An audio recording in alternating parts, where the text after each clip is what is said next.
أعوذ بالله من الشيطان الرجيم بسم الله الرحمن الرحيم نحمده ونصلي ونسلم على رسوله الكريم الصلاة والسلام عليك يا رسول الله الصلاة والسلام عليك يا نبي الله۔ ناظرین، اللہ تبارک و تعالیٰ اپنے مقدس کلام میں ارشاد فرماتا ہے کہ یا ایھا الذین آمنوا اتقوا اللہ حق تقاتہ ولا تموتن الا وانتم مسلمون، کہ ایمان والو تم لوگ اللہ سے ڈرو جیسے اس سے ڈرنے کا حق ہے، اور تم لوگ نہ مرنا مگر مسلمان۔ جب بندہ اپنے رب سے ڈرنا شروع کر دیتا ہے تو اللہ تبارک و تعالیٰ اس پر کیسے کیسے انعامات نازل فرماتا ہے اور اس کو کیسی کیسی آشائشوں سے مزین فرماتا ہے۔ حدیث پاک میں آتا ہے کہ نبی کریم صلی اللہ تعالیٰ علیہ وآلہ وسلم ارشاد فرماتے ہیں کہ جب بندے کا بدن خوف خدا سے کانپتا ہے تو اس کے بدن سے گناہ ایسے جھڑتے ہیں کما یتحانت عن الشجرۃ ورقها، کہ جس طرح درخت کو ہلانے سے اس کے پتے جھڑ جاتے ہیں۔ اور ایک اور جگہ پر میرے آقا صلی اللہ علیہ وسلم ارشاد فرماتے ہیں، فرمایا کہ اللہ تبارک و تعالی ارشاد فرمائے گا اخرجوا من النار من ذکرنی یوما او خافنی فی مقام، کہ دوزخ سے اس شخص کو نکال دو جس نے ایک دن بھی مجھے یاد کیا یا میرے خوف سے کسی جگہ پر رویا۔ اور اے میرے محترم، حضرت عبداللہ بن عباس رضی اللہ تعالیٰ عنہما بیان فرماتے ہیں کہ نبی کریم صلی اللہ تعالیٰ علیہ وسلم ارشاد فرماتے ہیں کہ عینانی لا تمسہما النار، عین بکت من خشیت اللہ وعین باتت تحرس فی سبیل اللہ۔ فرمایا کہ دو آنکھ کو آگ نہیں چھوئے گی، دو آنکھ کو آگ نہیں چھوئے گی، ایک وہ جو اللہ تبارک و تعالیٰ کے خوف سے روئی ہو، اور دوسری وہ جو آگ اللہ تعالیٰ کی راہ میں پہرا دے کر کے رات گزاری ہو۔ تو اگر کسی کے آنکھ سے آنسو کا ایک قطرہ نکلتا ہے تو اللہ تبارک و تعالیٰ کی بارگاہ میں وہ آنسو کا قطرہ اس کے لیے ایک نجات کا ذریعہ بن جاتا ہے۔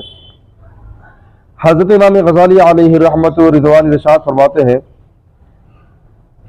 کہ ایک نوجوان ایک عورت کے پیچھے ایک عورت کے عشق میں مبتلا ہو گیا اور اس عورت سے اس قدر محبت کرنے لگا کہ ہمیشہ عورت کی فراق میں اس کی تلاش میں لگا رہتا۔ ایک مرتبہ وہ عورت کسی کام سے کسی قافلے کے ساتھ شہر کے باہر گئی، اور اس بندے کو پتہ چل گیا کہ وہ عورت قافلے کے ساتھ شہر کے باہر جا رہی ہے، تو وہ بھی قافلے کے ساتھ میں ہو لیا۔ اب یہ قافلہ چلتے چلتے جب ایک جگہ پہ پہنچا، رات کا وقت ہو چکا تھا، تو سارے لوگ رات میں جب آرام کرنے لگے تو یہ بندہ لوگوں کی نظروں سے بچ کر کے اس عورت کے قریب پہنچ گیا اور اس سے جا کر کے کہنے لگا کہ میں تجھ سے بے پناہ محبت کرتا ہوں، اور میں تیری محبت ہی کی خاطر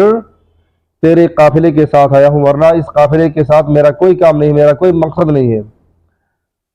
تو اس عورت نے کہا کہ ٹھیک ہے، مجھے معلوم ہے کہ تم میری محبت میں آئے ہو،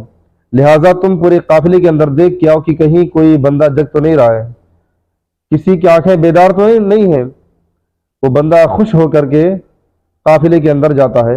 اور پورا قافلہ گھومنے کے بعد، چکر لگانے کے بعد واپس آیا اور کہنے لگا کہ اے عورت، پورا قافلہ سو رہا ہے، پورا قافلہ غافل ہے، سب اپنی اپنی نیندوں میں نیند میں مست آرام کر رہے ہیں، لہٰذا اب تو میری بات کو مان لے۔ اتنا سننا تھا کہ وہ عورت کہنے لگی کہ اے بندے، تو نے پورے قافلہ کا چکر لگایا، تجھے معلوم ہے کہ سارا قافلہ سو رہا ہے، لیکن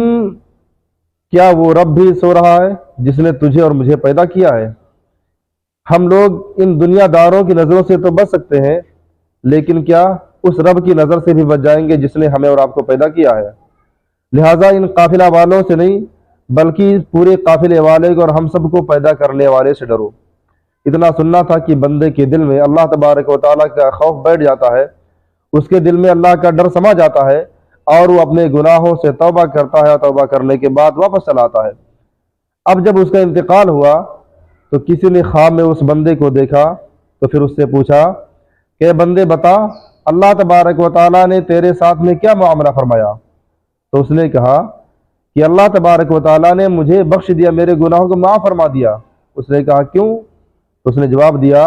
کہ میں نے ایک مرتبہ صرف اللہ تبارک و تعالیٰ کے ڈر سے گناہ کو چھوڑ دیا تھا، تو اللہ تبارک و تعالیٰ کو یہ ادا اتنی زیادہ پسند آئی کہ اس ایک مرتبہ اللہ سے ڈرنے کی وجہ سے اللہ تعالیٰ نے ہماری زندگی کے سارے گناہوں کو معاف فرما دیا۔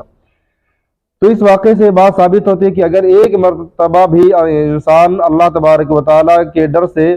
سچے دل سے توبہ کر لے اور اس کے خوف میں اپنے آنکھ سے آنسو کو جاری کرے، آنکھ سے آنسو کو نکالے، تو اللہ تبارک و تعالیٰ اس بندے کے ساری زندگی کے گناہوں کو معاف فرما دیتا ہے۔ اللہ تبارک و تعالیٰ ہم تمام مسلمانوں کو گناہوں سے دور رہنے کی توفیق عطا فرمائے۔ السلام علیکم ورحمۃ اللہ وبرکاتہ۔